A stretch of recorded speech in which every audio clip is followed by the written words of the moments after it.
1월 30일 월요일입니다. 오늘 새벽 우리에게 주시는 하나님의 말씀은 디도서 3장 3절로부터 8절까지 말씀입니다. 우리도 전에는 어리석은 자요, 순종하지 아니한 자요, 속은 자요, 여러 가지 정욕과 행락에 종노릇한 자요, 악독과 투기를 일삼는 자요, 가증스러운 자요, 피차 미워한 자였으나 우리 구주 하나님의 자비와 사람 사랑하심이 나타날 때에 우리를 구원하시되 우리가 행한 바 의로운 행위로 말미암지 아니하고 오직 그의 긍휼하심을 따라 중생의 시승과 성령의 새롭게 하심으로 하셨나니 우리 구주 예수 그리스도로 말미암아 우리에게 그 성령을 풍성히 부어주사 우리로 그의 은혜를 힘입어 의롭다 하심을 얻어 영생의 소망을 따라 상속자가 되게 하려 하심이라. 이 말이 미쁘도다 원하건대 너는 이 여러 것에 대하여 굳세게 말하라. 이는 하나님을 믿는 자들로 하여금 조심하여 선한 일을 힘쓰게 하려 함이라. 이것은 아름다우며 사람들에게 유익하니라. 아멘. 디도가 사역해 했던 그 그레데 섬은 사회 질서가 문란한 곳이었습니다. 거짓과 폭력이 일상화되어 있었고 사회는 불안하고 사람들은 아주 무기력했었겠죠. 백성들은 통치자들을 향한 신뢰가 깨어졌고 통치자들의 권위는 바닥으로 떨어졌을 것입니다. 이런 상황에서 바울은 디도에게 권면합니다. 디도서 3장 1절 말씀에서 너는 그들로 하여금 통치자들과 권세 잡은 자들에게 복종하며 순종하며 모든 선한 일을 행하기를 준비하게 하며, 바울은 디도에게 이 그레데 교회 성도들을 향해서 통치자들과 권세자들에게 복종하며 순종하게 하고 모든 선한 일을 행할 수 있도록 준비하게 하라고 했습니다. 즉 성도는 세상에 속하지 않았다고 해서 세상과 등지고 세상과 적대 관계를 가져서는 안 되었고, 하나님 나라 백성이면서 동시에 이 땅에서 살아가는 시민이기 때문에 눈앞에 보이는 권세자들을 인정하고 참고 용서하면서 하나님 나라를 보여줘야 한다는 것이죠. 또한 2절 말씀에서 아무도 비방하지 말며 다투지 말며 관용하며 범사의 온유함을 모든 사람에게 나타낼 것을 기억하게 하라고 했습니다. 즉 세상 사람들은 다투고 비방하고 분내고 양보하지 않는다고 하더라도 성도이기 때문에 이 세상이 기대하는 도덕과 인격의 수준을 뛰어넘는 관용과 온유함으로 모든 사람들을 사랑하고 포용할 수 있는 능력을 갖추어야 한다는 것이죠. 사랑하는 성도 여러분, 이 땅을 사는 성도로서 우리는 이 말씀을 마음에 새길 수 있기를 원합니다. 성도들이 우리만 구원받으면 됐지, 세상 사람들은 이제는 소망이 없어라며 세상과 담을 쌓기 시작하고 통치자들과 권세자들을 다 무시해버리며 심지어 세상 사람들보다 더 문란하고 도덕과 윤리가 떨어진다면 이 땅 가운데 하나님의 나라를 세우는 것은 절대 불가능할 것입니다. 성도는요, 세상 기준에 만족하거나 따라가서는 안 되고 세상의 기준을 뛰어넘는 인격을 갖추어야 하고 하나님의 말씀을 이 땅에서 실현해 나가야 될 것입니다. 이 일을 위해 수고와 열심을 다하시는 저와 여러분이 되시기를 주님의 이름으로 축복합니다.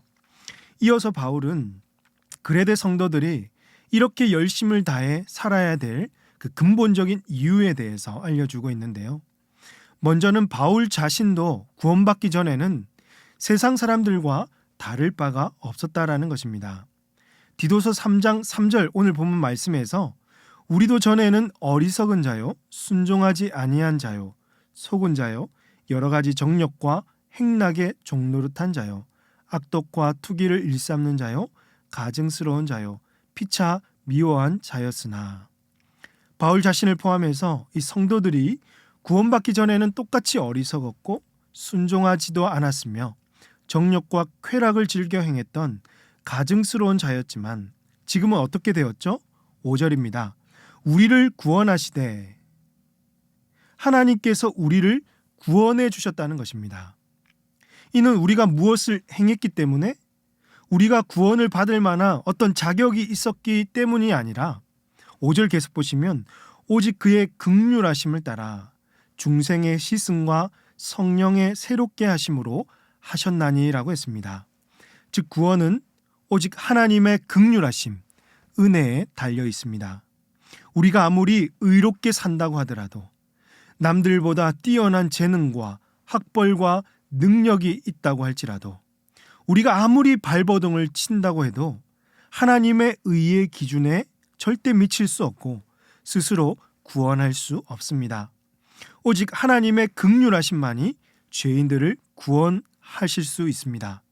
그래서 죄인들은 그 누구도 자신의 행위를 자랑할 수가 없고 우리를 구원하신 하나님의 은혜만을 높여 찬양할 수밖에 없는 것이죠. 하나님께서 이처럼 그의 긍휼하심으로 이루신 것은 중생의 시승과 성령의 새롭게 하심입니다. 이는 죄와 허물로 죽었던 우리를 새롭게 하심으로 영적으로 다시 태어남을 의미합니다. 우리의 모든 더러운 죄와 허물을 하나님께서 씻어주셨는데 이는 누구로 인해서 이루어졌다는 말씀이죠? 6절입니다. 우리 구주 예수 그리스도로 말미암아 우리에게 그 성령을 풍성히 부어주사. 중생의 시승과 새롭게 함은 모두 성부 하나님께서 그의 아들 예수 그리스도를 통하여 이루신 구원을 성령을 보내주셔서 우리 각자에게 효력 있게 하셨다라는 것이죠. 하나님께서 보내신 성령을 통해서 우리는 거듭나게 되었고 죄가 씻어졌으며 새로운 피조물이 되었습니다. 그 결과로 7절 말씀에서 우리로 그의 은혜를 힘입어 의롭다 하심을 얻어 영생의 소망을 따라 상속자가 되게 하려 하심이라. 우리는 의롭다 하심을 얻었고 이 땅에서의 삶이 끝이 아니라 영생의 소망을 가지고 영원한 하나님의 기업을 상속받은 약속의 자녀가 되었습니다. 이제 성도는요, 이 놀라운 진리를 마음에 담고 누리는 것을 뛰어넘어서 어떻게 해야 될까요?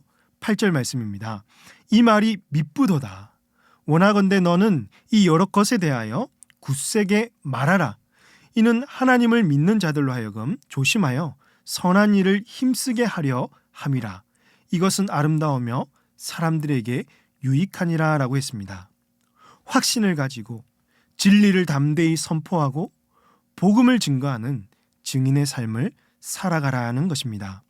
이 증거를 듣는 성도들마다 선한 일에 힘쓰게 하고 이것이 참으로 아름답고 성도들에게 유익을 주는 일인 것입니다.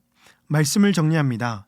첫 번째로 오늘 우리는 하나님의 은혜와 그분의 긍휼하심으로 새롭게 된 피조물입니다. 그렇기 때문에 우리는 무엇보다 하나님의 은혜를 구해야 합니다. 그리고 그 은혜에 따른 여러분의 생각과 욕구, 행위와 삶이 구원받기 전과는 확연히 달라져야 하는 것이죠. 이런 변화된 증거들이 우리 안에 나타나기를 소망합니다. 두 번째로 오늘 우리는요, 영생의 소망을 따라 하나님의 기업을 상속받은 상속자들입니다. 이 세상의 작은 것도 상속받는다면 우리 안에 기쁨을 감출 수 없을 텐데요. 이보다 비교할 수 없는 천국 소망과 하늘의 기업이 우리에게 주어졌다면 얼마나 기쁠까요? 그러므로 세상의 것에 욕심을 내거나 부러워하지 마시고 이 땅에서 모든 것을 누리고 받으려 하지 말고 약속의 자녀답게 영생의 소망을 붙들고 천국에서 누릴 수 있는 그 기쁨이 충만할 수 있기를 주님의 이름으로 축복합니다.